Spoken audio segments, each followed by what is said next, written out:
Okay, so this is an unboxing of a Omega Seamaster Professional Planet Ocean 45.5 millimeter. It is the model 2200 5100, and I just wanted to go through and do an unboxing and kind of show what's included in the box, and later I'll do some close-up video of the actual movement, and then I'm going to go ahead and post up some pictures at the end, some high-res pictures, and link to my site for the full high-res pictures. So I've already taken this off, I've already had it sized, already taken out of the box. Comes with tissue on top of the case, probably protect this emblem on here. Alright, so we have the operator or operating instruction manual here, which is of course in about 15 different languages, so the actual amount you need to read pertaining to your language is fairly short. And you can actually see that they even have chronographs and everything else listed in here, so it's not just for your model watch. It's pretty vague and pretty general when it comes to the details in the book. Alright, and then we have this little card wallet, and it's got this pictogram card, and that's got I guess it just says operating instructions. I'm not sure exactly what that's for, but I don't really mess with any of that. Then you got the international warranty, and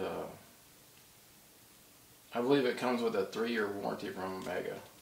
That's dated 2011. It's kind of on about in 2012. I guess it's sitting around for quite a while. I got one of the last ones at the jeweler, so I'm not surprised. Because they came out with a new model that's a lot more expensive and, of course, drastically improved, but very expensive. Alright, so the watch itself is in this fancy little case. It's made of leather.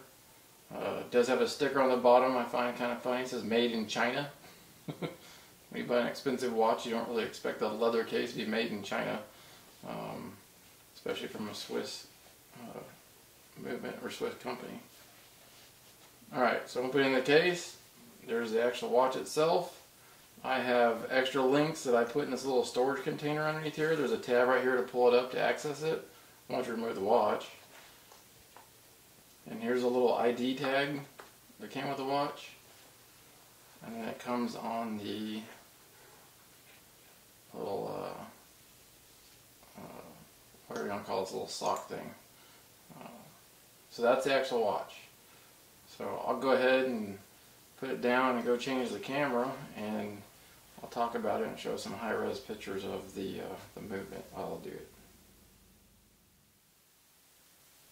Alright, so I switched the camera and got a different lens on there. I can zoom in a little bit more and get a little bit more detail that's on the face, hopefully. Once again, we're looking at an Omega Seamaster Professional Planet Ocean 45.5 millimeter. 2200.51.00 is the model. This particular model is the black dial. It has the black bezel and the orange numbering and the steel band. It has a Swiss Omega movement. It's the 2500 series, and it's a self-winding chronometer, and it has a Co-Axial Escape movement with a Rhodium-plated finish. The power reserve is rated at 48 hours, give or take. I've also heard 44. It features the date and the 3 o'clock position, and at the approximate 9 o'clock position you have the Helium escape valve. At the 3 o'clock position you have the screw down crown, and the screwed down position keeps it watertight up to 600 meters or 2,000 feet. When you unscrew the crown and pull it out, the first step will adjust the date, and then you pull it up to the 3rd position, and that is how you adjust the time, which also pauses the seconds, of course. The bezel on it is a unidirectional rotating bezel. It has 120 clicks, and it is it has a gem at the top that is also luminescent. The crystal itself is domed. It's scratch resistant, and it has some kind of an anti-reflective coating on both the inside and the outside of the crystal. So it really does, many times when you're wearing it, it looks almost invisible. It's very hard to see the actual glass on the face of the watch. Of course, the hands and the second, the minute, and the hour hands, along with the markers on the face of the dial, all have luminescent coating on them, so they really glow in the dark, which I'm going to try and get some pictures later on and see if I can capture that, because the luminescent on this thing is incredible.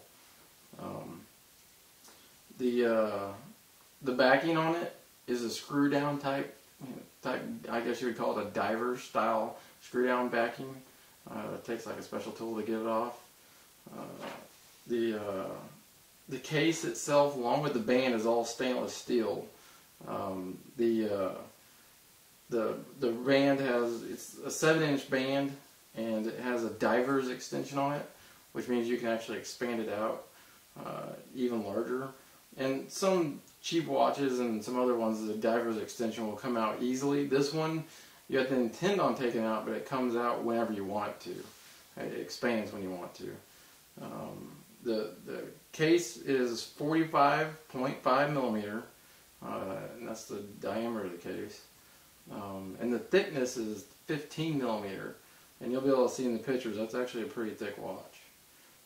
It weighs 8 ounces, which doesn't sound like much, but that's a pretty heavy watch to wear on your wrist. I mean, it's comfortable for me, but some people do have a problem with it.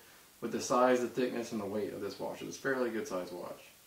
So that's pretty much the only thing I can think of about the watch and the details. I'm sure you can go get some more details on the watch from Omega's website or wherever. They actually just discontinued making this model. They came out with a new one. It's 40 to 50% more expensive. But it does have a nice crystal back with a display window. It's got a much better movement. I think it's got like 60 hours run time. And they use some kind of liquid metal or something. I mean, it's a very nice watch, but I've always liked this particular model, and that's why I picked it up. So anyway, I hope this helps, and I hope there's some details on here that people can use, and I will add some pictures in this video and post the full res pictures on my website.